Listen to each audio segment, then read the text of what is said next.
Une fois, je m'étais garée sur la place, il y a une femme, je sais pas d'où elle sort, elle me dit « Ouais, vous avez pas honte, à votre âge et tout, vous avez pas besoin de ça, montre-moi ta carte, qu'est-ce qui t'est arrivé hein ?»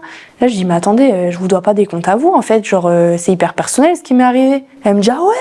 Et elle m'a mis une patate, elle m'a tapé. Le 20 septembre 2021, c'était le jour de ma rentrée en bachelor, j'avais 20 ans et j'allais à mon premier cours de danse de l'année. Je descends du bus et au moment de descendre du bus, je me suis fait renverser par une voiture. J'ai fait un saut en l'air de 7 mètres, j'ai roulé sur 10 mètres. Ils m'ont mis 7 jours en coma artificiel pour éviter que j'ai trop de douleur et que je souffre trop. Je me réveille de ce coma. Honnêtement, je me rends pas compte de la réalité des choses. Je me rappelle même pas m'être vraiment réveillée. J'étais en amnésie totale dans mon cerveau. C'est difficile parce qu'il a tapé fort. J'ai fait un traumatisme crânien Glasgow 6, pneumothorax, des fissures dans tous les os du corps un peu. J'avais ce bras qui était paralysé à l'époque. J'avais beaucoup de mal à marcher, j'étais en fauteuil roulant. Après, j'ai aussi eu des séquelles cognitives et je pense que c'est vraiment le pire. C'est les séquelles qu'on ne voit pas en fait, dont on ne se rend pas compte directement. Mais mon attention, ma concentration, mon impulsivité.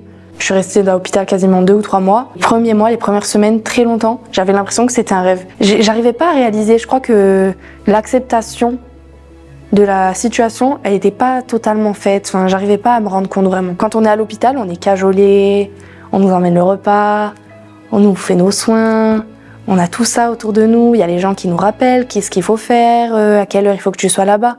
Quand on sort de l'hôpital, on se retrouve tout seul.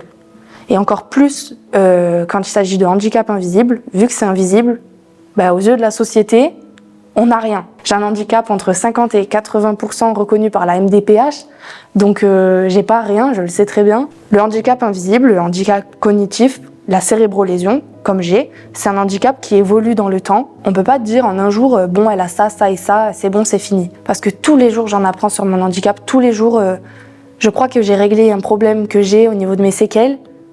Mais au final, si je l'ai réglé, il y en a un autre qui se déclenche. En réalité, c'est hyper décourageant. Je suis beaucoup plus lente, je suis beaucoup plus moins logique, je comprends moins facilement les choses, il faut me répéter les choses plusieurs fois, j'ai des pertes de mémoire. Je suis obligée de tout noter. Je sais pas si on voit. Dans mon appartement, il y a plein de post-it avec des choses bêtes comme manger. 1 semaine par mois, j'ai du mal à marcher. Ou alors quand je m'allonge en arrière, j'ai mal à mon coccyx, genre mon bassin, j'ai l'impression qu'il y a un pic. Et ça me fait très mal. J'ai la possibilité de me garer sur des places handicapées.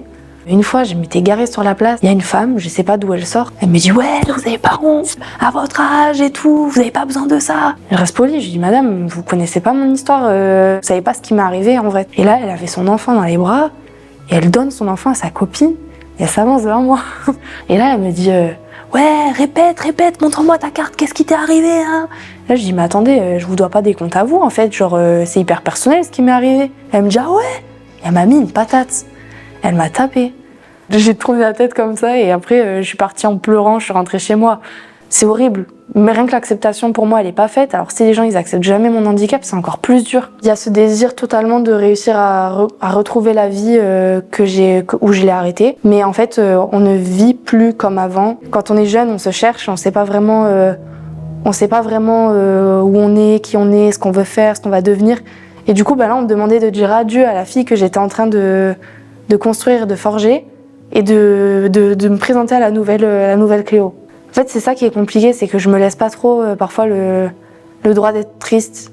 Je suis une personne assez souriante, j'essaie tout le temps de faire rire les gens. Et en fait, je sais qu'au fond de moi, je suis pas totalement apaisée.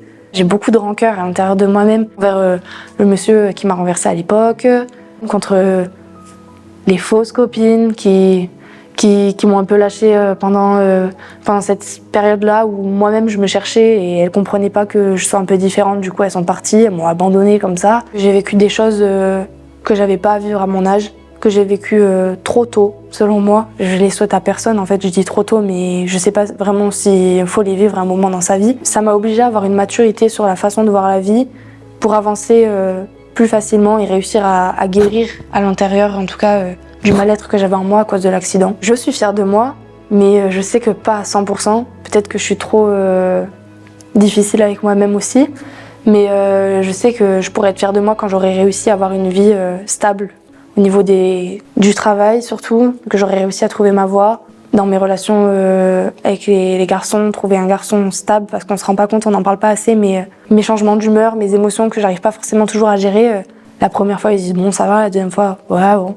Mais quand ça devient un petit peu plus souvent, ça pose problème de ouf. Parce que je crois que je fais peur aux garçons. Je sais que les personnes en situation de handicap invisible, on est plus de 85%, et je sais qu'on n'a pas d'exemple, on peut pas se référer à des gens pour essayer d'avancer parce que tout le monde se cache, tout le monde a un peu peur, tout le monde a honte en fait d'être une personne en situation de handicap. Mais je pense qu'il n'y a pas de honte à avoir parce que je pense qu'il est temps d'en parler et d'informer les gens sur ce type de handicap-là. Faites-vous confiance à vous. La personne que vous êtes à l'intérieur, c'est elle qui sait le mieux ce qu'elle doit faire ou pas. Et je vous jure que là, toutes les personnes en situation de handicap, derrière leur écran qui sont en train de me regarder, je vous jure que vous êtes les plus forts et vous allez y arriver, je vous promets. Il n'y a que vous qui sachez où vous pourrez aller et ce que vous pourrez faire vraiment.